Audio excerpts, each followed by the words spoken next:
boundaries have been drawn and local politicians are starting to make the rounds in the constituencies they might be contesting.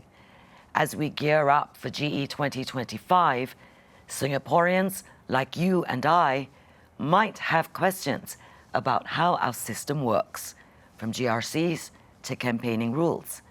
Today I'm joined by two local political science experts to, well, give us some context.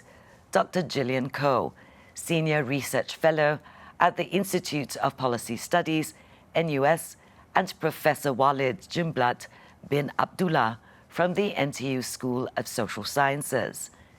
This is Lens on Singapore. I'm Claressa Monteiro. So I tell you what, let's do ladies first. Gillian, how about electoral boundaries? How are they drawn and why do they change at every election?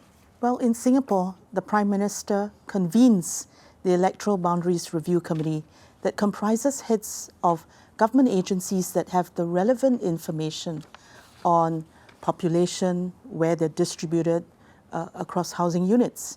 And what they do is they receive terms of reference from the Prime Minister on what they should focus on when they consider how population shifts and housing arrangements have changed since the last set of boundaries were drawn. Why do they often change? Well, in a way, we recognize what Singapore is like, and especially in the run-up to GE2025, we know that there's been a huge shift, or rather, growth in estates in Punggol, close to Sengkang. Certainly, some of your Tengah listeners will have moved into Tengah since 2020, Bidadari, and also around the areas of Sembawang and Woodlands. Right. And it's for that reason that boundaries change to sort of better represent or ensure that the MPs are still more or less representing about the same number rather than have it very poorly distributed. Actually, it serves our election system better that you see a lowering of the size of GRCs, because that brings the proportion of minorities to majority closer to the intent, which was to ensure a minimum guarantee of minorities in Parliament. So that's one thing. One more example, that we have now more SMCs, 15, than previously. So that lowers the barriers for political parties to enter the fray. Right. So there are some adjustments that, of course, are about population shifts and where they're housed, but there are some adjustments that actually make the system, not perfectly so, but more contestable, easier for smaller parties to contest. But of course, when they change, it really would It cause, does throw people for a loop. It throws them on a loop, and there are some areas that they might have worked very hard on, and they sort of decry that. I would just say that, as you asked, election boundaries often change, and parties that are in this business would not actually work the ground such that where you draw the line would matter so greatly as to where you've been building your political capital, because you can take it for granted that those boundaries will change. Right, okay. Now, I'll bring you into the conversation. How does Singapore's electoral system work, and how are the winners decided? Right, so in the upcoming election, we will be having 97 seats up for grabs. That's more than before. Yes, a bit more, so 4 more seats than before, and usually it will always increase based on population changes. To form the government of the day, the ruling party, you need to get more than 50% of the seats. So 50% plus 1. Right? So that's just 49 seats for this upcoming election. So it's almost certain that the PAP will be the ruling party. Right? To form the 2/3 majority, which is quite important because that means you can amend the constitution. That would be the magic number, the supermajority. So our electoral system is a combination of both first past the post and the GRC, or the party block vote system. So you have, but the first past the post is only a small number, the 15 single member constituencies. The bulk of it, 82 out of 97, is based on the GRCs. And GRCs are essentially team MPs. You have, the constitution actually allows for 3 to 6 people in a GRC, and one of them must be a minority. So the bulk of the contestations actually will take place in the GRCs. But let me jump in here in terms of the span of history. Before 2006, the size of GRCs were more than 5, and today it's been pressed down to 4.56, something like that. Yeah, exactly. So if you decrease the number of GRCs, then the rest of it can be SMCs, and that is the point of a lot of people, that to increase political contestation, you need the minimum number of GRCs, and then you have more SMCs. I would be concerned that we would have enough minority representation in this GRC system is a minimum guarantee that the minorities are represented. Right. That's the first point. Second, in having GRCs, you actually discipline parties to ensure that they will not be sectarian in their approach. Often have students from elsewhere come and say, what is this about? And they might come from homogenous societies. They don't understand it. And there are other students who come from very divided societies, and they don't know how to get past sectarianism in their societies, and they're very poorly served by it.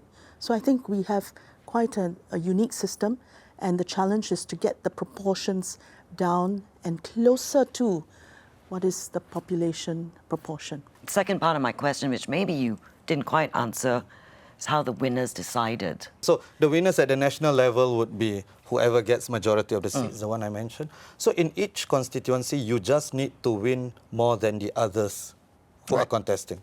So theoretically, you don't even need to have a majority of the votes in Singapore to form the government, theoretically. But that has never happened before. So let's say there are 3 cornered fights, right? And a party gets 40%, another gets 30. So the party that gets 40% will get all the seats in parliament, in that constituency, even though they didn't get the majority of the votes. All you need is a plurality. Now, you touched on this with your students, so let's expand on that.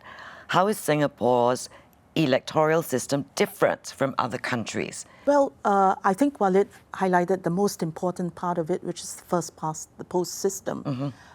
Most people, when they kind of consider, well, what else could you have, or what else is happening elsewhere, would consider a proportional representation system, which is really to divide or to distribute the proportion of seats in parliament according to the proportion that parties secure in a general election. So we don't have that. The distinctive bit, which is a leftover from the British Westminster parliamentary system, is the first past the post system, the GRC system, which is quite unique. I don't know, can you think of other unique features? To my understanding, there are 3 other countries in the world that uses a version of party block vote, which is a GRC. All 3 of them are African countries, but the way we do it, I think it's a bit unique. The other 2 features would be the NMP and the NCMP. The NCMPs is given to the best losers. So the constitution allows for up to 12 NCMPs. So the formula is 12 minus X, where X equals elected opposition MPs. Say that again. So 12 minus X, where X equals elected opposition MPs. So if there are 10 elected opposition MPs, there will be 2 NCMPs, to fill the best shortfall. losers. Yeah. Right. So minimum 12 opposition representation in parliament. I think the GRC is also important to emphasize that the GRC goes in tandem with the EIP, the ethnic integration policy, because a lot of people would say that, oh, you know, other countries, they don't have GRC, they still have so many, Malaysia has so many minorities in parliament, right? And it's true. In fact, if you look at it, they have a lot of minorities in parliament. The difference, I think, is that in a lot of these countries, you have ethnic enclaves. So you have areas which are majority of a particular ethnicity, which is good electorally for that minority group, but it's not good socially. As a national entity, I don't think it's a good system. Which is why, since we have the ethnic integration policy, the ethnic minorities will be permanent electoral minorities, assuming that race does matter in voting. And I think it matters, maybe not a lot, but it does matter. So the GRC is basically to safeguard against that. May I add one more thing about the NCMPs? In 2016, reform was made so that NCMPs would now be given the same power as duly elected members of the House. Which is important. Yes, because previously they could not vote on fiscal bills, no confidence bills. Now, the most important point is this, that people will say that ordinarily the PAP will secure at least from 70 to 60% of the vote, which means that the opposition voice would be about 30 to 40%. But regularly when you see in the election, at the end of it, the PAP will secure almost 90% of the seats. So it's the proportion out of sync in terms of representing that opposition voice. It is for that reason that we have the NCMP scheme, which makes up for the shortfall in opposition voice, not that we can't anticipate a day where there will be more than 12 opposition members, in which case the NCMP scheme obsolete. is obsolete. Right. Yeah. But in adding the NMPs, you will then together, have like 100 and some members in total in the House. That would be 20% of the House. Right. Again, there's a bit of shortfall because I think 40% of the population, almost 40% of the population, did not vote for the PAP. But this system allows for a making up of that lack of opposition voice. Right. Okay. Now, it's been a while since our last election. Okay. 5 years to be exact. I don't know about the rest of Singapore, but I have to admit, I need a refresher. So I'm asking the both of you to sort of remind us, we know the PAP is the ruling party. Who are the other parties that will, in all likelihood, contest? And let's have a quick overview of all the parties, including the PAP, what their platform is, who they are. Let's go down the list. Remind me. So we start with two broad categories, right? PAP and opposition, and then there are subcategories in the opposition. So the PAP, the ruling party, I think needs no introduction. More of the same in terms of stability, and not much will change in terms of the PAP's core philosophies. Right. Although, of course, PM Lawrence Wong, this is his first election. He's promised some new things. So we will see how that goes. But basically, the tried and tested entity. And then the opposition, I would say, if you are to classify, there's Tier 1, Tier 2, Tier 3 opposition parties, right? So Tier 1, Workers' Party, the party that is most successful in the opposition in Singapore. And it's the party that is closest to the PAP, ideologically almost indistinguishable from the PAP. I think Dr. Vivian Balakrishnan said they are just half step to the left of the PAP, and I think that's a good characterization. Then you have the Tier 2 opposition parties would be the SDP and the PSP, Singapore Democratic Party, Progress Singapore Party. So the PSP is the newest party amongst the major parties, but they have NCMPs. And this is a party of Dr. Tan Cheng Bock. Right? So a lot of the credibility really stems from that and from what they have done in the past 5 years in Parliament. The SDP, I would say, is a more left-leaning party in terms of the big ideas about democracy, freedoms. So they are more towards the left, on the left-right spectrum. And the PSP is what I would term as a populist party, right? A party that is talking about Singaporeans first and a lot of concerns about immigration, which I think is going to dominate, is going to be one of the major issues in this upcoming election. And then you have the rest of the smaller parties, the Red Dot United and everybody else, which I don't think will matter too much in the overall, in the grander scheme of things. Right? In 2023, some of these smaller parties got together, coalesced, and Lim Tian's party, People's Voice Party, leads one group. It's called the People's Alliance for Reform. Right. And so that's a formal alliance. Then there's a second one that's called the Coalition, which an older party, the National Solidarity Party, is part of.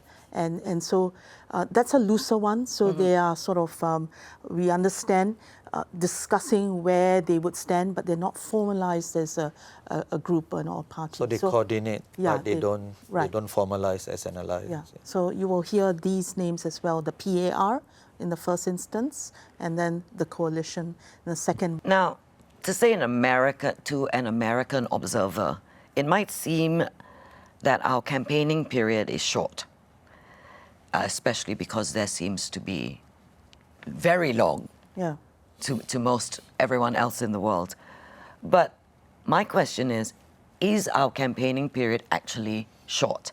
I mean, if I look at the recent elections in the UK, in France, it didn't seem that long either. Well, I think the elections department determines the gap between nomination day and the polling day, but regularly it's been only 9 days, and then in the recent ones we've had 1 day, the 10th day added as the cooling off period. Right. Yeah, and that you can consider as the formal campaigning period.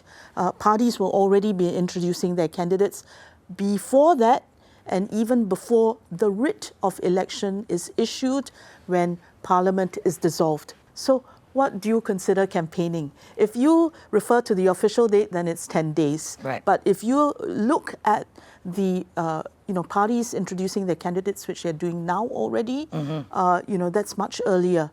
And let's put it this way. People will argue the budget that was introduced in February is, some people claim, is an election budget. So you could say, well, the PAP government or the PAP was already on an election footing. Actually, if you ask the PAP, they'll tell you their campaign begins the day after. I was Sure. going to say exactly that. And it after should I was going to be say, for it any should election. be for all the parties. parties. And- Yeah. For all the parties. And shouldn't parties really be conscientious that they would, in being serious on the job, be continually working the ground? And at the end of the day, when the next election comes round, people will give us a sense of whether they were satisfied with the job. The formal process is very short compared to other countries. And I can see why there would be some criticisms about it, because you only formally nominate the candidates on nomination day, right? So even the voters, because right now, the parties they are also playing chess now. We don't know whether it... There's a lot of hinting. It could be bluffs, they're putting somebody here but moving somewhere, and that happens every election. Yep. Right? So yes, there will be some who will be there, but they will also move around. They will not. So for the voters, they'll think, only 9 days for me to know this person, right? But actually, as Gillian said, the campaign, the informal campaign started the day after the previous election, right? As it should be. I think that is the case for the government and for the opposition as well. And I think that is not just how we think it is, it's how it should be, because as parties, you want to, whatever you do, when people say they're thinking about the election, that's not a bad thing. Yeah. Because when you're thinking about the election means you're thinking about getting the mandate from the people. So everything that you are doing in that 5 years, government or opposition, you should be thinking about the election. Right. And hopefully we are better served by it. Exactly. The people Because benefit. the point is, what are people you planning to do to help Singaporeans and Singapore? When I was younger, I don't remember the opposition being out so much, engaging everyday Singaporeans as we went about our lives outside of election cycles. But now, they're always around. I think it's a couple of things. One is you are right that just objectively they are always around far more than previously. I noticed that. But even then, we have to differentiate between the parties. Not all parties are always equally engaged. So I know even amongst the smaller parties, Red Dot United walks the ground a lot, but not all of the other parties. But secondly, also now there's social media, right? True that. So we see them all the time. We can't run away from them, right? So that has completely transformed the game. Like elections post 2011 and pre 2011 in Singapore are very different. Very different. But then you're pointing out how old I am. Okay, you brought it up, so maybe you want to expand and explain on this. Cooling off day. I've always wondered, is cooling off day for us, the voters, or is it for the parties themselves, for the candidates themselves to sort of have a moment to breathe? Actually, the cooling off day is for the voters. Okay. It is really to sort of give time, a little break, to consider what they've been exposed to by the parties. And of course, we have relatively calm elections here, but still, there are controversies, there are difficult policy issues. And truth be told, when I meet younger voters, they'd spend the day doing their homework. They'd be going online, looking at what's been said, what the parties put out, their platforms, and things like that. So you need a day like that to just collect yourself as a voter. Yeah, I mean, it's supposed, the reasoning behind it is so that voters will have, you know, in the thick of hustings, you get a bit more emotional, and then you calm down, right? It's for us to calm down. It's for us to calm down and then just be a bit, I guess, more sober when the word is when we sober, discuss, yeah. when we vote. I mean, I'm in two minds on cooling off day. On one hand, I do see that because elections can get emotive. It's also about the dynamic during each election because, as I said, there could be certain policy issues that become very controversial, and you know, there needs to be some time to kind of decide for yourself, well, which direction is that likely to go because it really matters to me. We've not gotten to the point where there are extremely sensitive issues that can cause fissures in society, and we're not there yet, but then, if we were, a cooling off day is going to be rather important. Okay, now all said and done, the election has happened, the MPs have been elected. This is the question for then. What is the role of the elected members of Parliament, and what are their KPIs? So there are two roles for an elected member of Parliament. So one is, as the term suggests, the parliamentary role, member of Parliament. So, and even here, in this first role, we have to further divide the MPs. One would be the political office holders. So these are your ministers, senior ministers of state, senior parliamentary secretaries. They are part of the government of the day, and they are the ones who are answering questions about their policies. They are the ones that maybe introduce motions to change laws or bills. So that is their role in Parliament. The second one would be the backbenchers from the PAP, those who do not have a formal government post, or the opposition MPs. Their job is to call the government to account. So they ask questions, provide feedback, give critiques. They can introduce private members' bill or whatever it is, but generally is to call to the government to account. That's the first role, the parliamentary role. The second role is, in Singapore, actually, this is emphasized more than the first one, which is the role of a town councillor or an estate manager, right? So I mean, even I think Lee Kuan Yew has said this in the past, right? If you vote for the opposition, you know, what if there are mosquitoes in the walls? It's not it's not that, oh, if you vote for the opposition, what will happen to Parliament, right? So the role, I think, even when you talk to Singaporeans, a lot of them say, oh, my MP is very good, right? And the metric of that would be what they do on the ground. Absolutely. Instead of what they say in Parliament or what they vote on. So these are the two roles of the elected members of Parliament. So are you saying that there's actually two sets of KPIs? Yes. One, whatever they do in Parliament, what they say, what they vote on, that's one set of KPIs. And then the other set of KPIs is how their residents, their constituents, view their performance. No. So their ultimate KPI is how their residents view their performance. Hey, some of us look at the bigger picture. Yes. So, but how the residents view the performance depends on whether the residents view their parliamentary performance or their estate management. Right.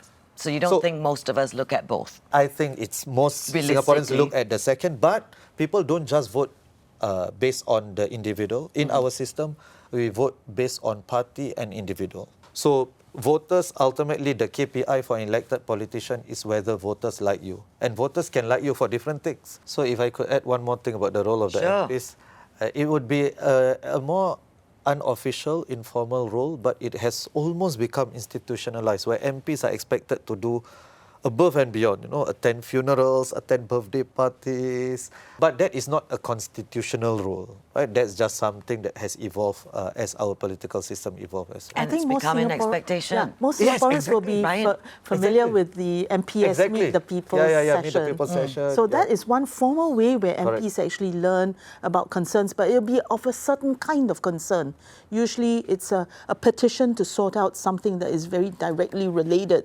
Of course, in the recent controversy where we saw the invasion of MPS, you know, PAP MPs have said we're happy to first clear the decks with those people who have very immediate needs coming to sort of seek assistance, but we'll be happy to hear from constituents or anyone else on broader policy issues.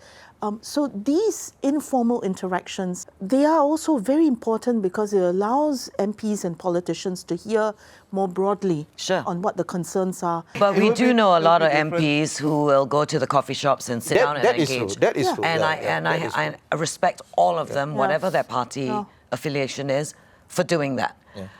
Can I just say, as a voter, I have never been to a Meet the People session because I've never needed to do it. Precisely. But the people who do need to do it are people who really need the face time with their MPs. So I'm not sure I agree that anyone can come and engage them on other topics beyond their immediate residents' concern. But there are opportunities for ordinary citizens to actually approach their MP to say something about what concerns them, and it can well be about, the issues of geopolitical nature or whatever it may be. So I would not downplay the value of those interactions. Finally, I have some disagreements. Yes. I actually was going to do one more disagreement with both of you. So I think it's perfectly fine for residents, if the rule is the residents go to the MPS, right? You say you have never needed, but who's to say that that need is not as pressing as my need? If I feel that this is the number one issue that I'm going to vote on, then I think as a resident, of course, I don't go to other people's Meet the People session, right? I think it's on the MP to then engage. I don't think we should say, oh, you cannot do this. I'm only going to discuss housing or whatever. Okay, fair enough. If you're a resident. If you're a resident. And you have whatever the issue might be. So I think now with what has happened recently, I think there'll be a greater awareness and openness to receive that kind of 100%. Feedback. I just want to ensure that it is a resident at that point. 100%. I agree. Sure. Otherwise, everyone will go to Lawrence Wong's MPS. No, honestly, right? Then everyone will just go to PM, DPM. There will be a few. That PM, Mr. Shamugam, all this. We'll agree to agree. Well done. Okay, home stretch, one more question. The PAP is expected to maintain its majority. You already said that. So what part does the opposition MPs play in shaping legislation and policy? Well, let me jump in quickly. After 2020 GE, the Workers' Party, leading opposition party, actually secured 10 seats, after which Lee Hsien Loong actually said that he would appoint Mr. Pritam Singh, Sec Gen of WP, the leader of the opposition. That's quite an important development after GE2020, and it answers your question, what can the opposition do? In this case, the LO, the leader of the opposition, Mr. Pritam Singh, was given the mandate and the responsibility to actually lead the charge, so to speak, during parliamentary debates on policies or motions, to present what would be the alternative views, in the House to what the front bench is putting forward. And that really says a lot. An example, November 23, November 24, the WP put out motions with regard to the issue of cost of living. The opposition parties actually, so-called setting some agenda to the debates. Not satisfied with that, the PSP as well put up motions in February 23, a motion on housing. In August 24, and we were talking about electoral boundaries, it proposed a motion on making the way in which boundaries are drawn more transparent. So that's what opposition can do, and it's very important that we have their role in Parliament to kind of present the diverse views out there, to have them aired, to have them debated, and perhaps not immediately, but further down the road, actually crafting policies and legislation to take on board those issues. I think ultimately Parliament is also theatre, right? So even if you think, oh, PSP, they only have 2 NCMPs, why does the PAP respond to them so much? The PAP is not just responding to Manwai. The PAP is responding to the people who agree with him. Now, I don't agree with a lot of what the PSP says in Parliament on immigration. But I know a sizable amount of Singaporeans do. Even within my own family, we have these debates. It's about also showing the Singaporeans what are the issues that should be important. This is for us to not just reflect public opinion, but shape public opinion as well. So politicians have to do both. They reflect and shape public opinion at the same time. So Parliament is not the only theatre, but it's a great theatre to do that, right? Great arena to do that. And that's a wonderful place to leave it. Yeah. And this has been an incredibly useful refresher for me. I hope it was for our listeners as well. Thank you so much, Walid. Thank you so much, Gillian. Thank you for having me. It's been fun. As you said, our country's electoral system is uniquely us. And it continues to evolve, as does voter expectations. What doesn't change, and I have to say this, is our commitment at the Business Times to deliver useful information. So if you have a question about the elections, email us at btpodcast@sph.com.sg. We might have it answered for you in our next GE2025 episode. I'm Claressa Monteiro. This has been Lens on Singapore. Thank you for listening.